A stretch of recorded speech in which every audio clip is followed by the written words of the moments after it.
Hello everyone, I'm Mitch Seekins, the vocal coach.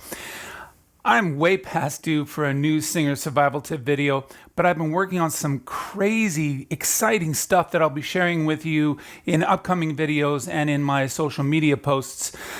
But I thought it was time for me to get another tip out to you. This singer survival tip video is all about vocal fatigue and vocal recovery.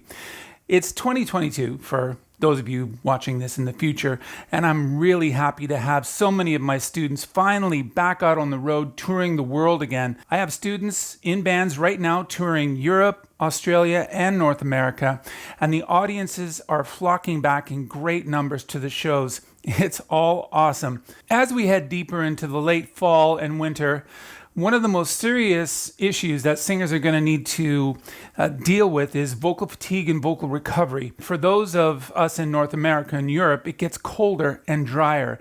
The vocal recovery after a show gets much more difficult. Have you ever experienced this? You're doing a show. It's a great audience. You're giving it your all. After the show, your voice is pretty tired. Fatigue. That night, you get whatever kind of sleep you can, and on the road, that can be not very much. And in the morning, the voice is pretty ragged, but you work a little bit during the day and gently wake things up and get the voice moving, stretch it out, and you're basically ready to go for the next show that night. Once again, another great audience, a great show, and the voice is even more tired this time and showing signs of vocal fatigue. Some of your range might be a little gone or unstable. Once again, you try to get a good night's sleep, and in the morning, the voice is almost shot. There's not a lot happening. You try your best to open things up, but the voice is definitely not great, and you still have another show to do that night.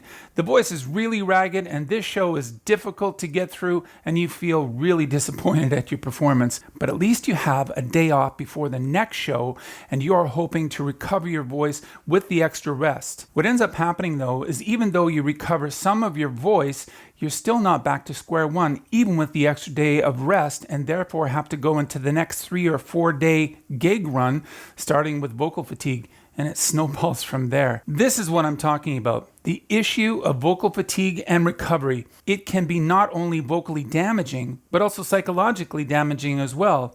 If you know what I'm talking about, this is when being a singer really becomes not very much fun at all. I help vocalists deal with this on a regular basis. Even though it's hard and there's no guarantees, there are things that you can do to drastically improve this situation. Before I get into some of the solutions, it's a really good time for me to ask that if you can relate to what I'm saying, give this a thumbs up and hit that subscribe button.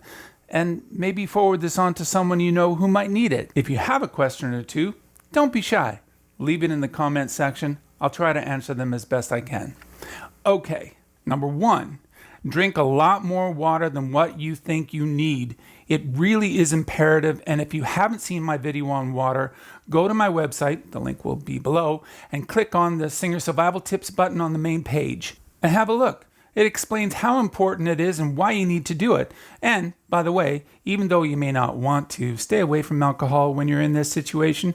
It might make you feel better, but it really doesn't help. Number 2, sleep. Somehow figure out how to get as much as you possibly can. Rest is key. 3, eat as healthy as you possibly can. The body needs energy to enable the healing process to be as efficient as possible. I used to take something called Greens Plus or All Greens on the road with me, mix it up with orange juice and water, and it gave me a great start on a healthy diet. As on the road, eating healthy can be really difficult. 4, this is a big one. Get a humidifier. I'm not talking about one of the facial steamers. While those have their place, they won't help much in this situation.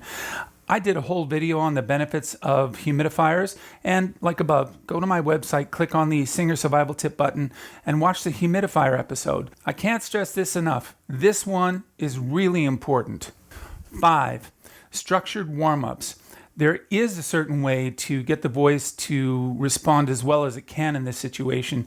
It's too difficult to explain here, but if you are interested, I suggest you reach out to me and book some sessions, and we can go through the whole specifics and get you to understand how this works. So, There's some information on how to deal with this awful situation and hopefully save you some pain. Once again, don't be afraid to use the comment section. I'm Mitch Seekins, the vocal coach. Thanks for watching.